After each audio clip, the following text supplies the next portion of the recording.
Indoor plants gives our garden an attractive look, and they also makes the air clean for us. There are so many indoor plants, but most of them have similar issues like yellowing of leaves, stunted growth and browning tips. And the major reason of these problems is the use of a wrong medium that makes the plant to show such symptoms. Therefore, in this video we will make an ideal potting mix for all our indoor plants.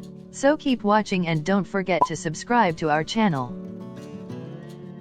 First, it is important to know what type of soil is good for indoor plants, and what type of soil is harmful. Indoor plants mostly stays away from sunlight. Therefore, it became extremely important to choose a mixture that have a really good drainage. A water-draining potting mix don't let the excessive amount of water to stay in the soil. Blockage of water flow causes many harmful problems, like yellow leaves and browning tips of leaves.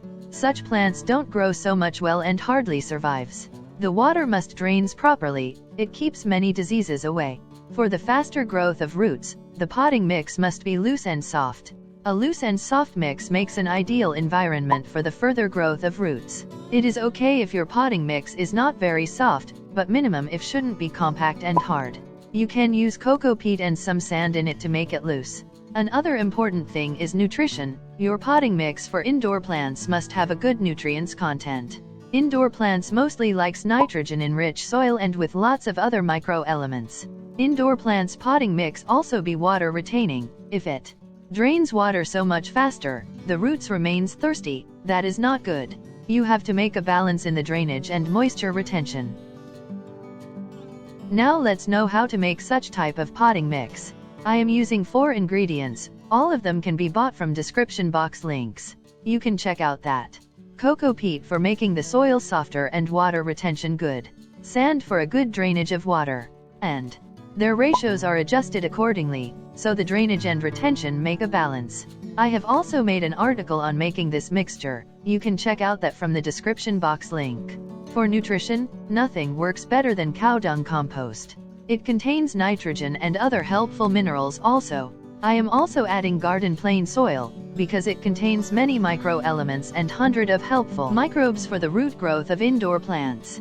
Soil-less potting mix is not a good choice, because these trace elements, that are only available in soil, are very useful to make good immune system.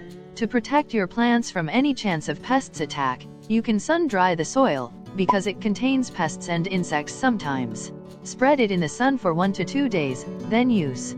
Mix all of them well and our homemade indoor plants potting mix is ready to use. This mixture is easy to make and works very well. It contains soil, therefore it is not so much light, it have some weight.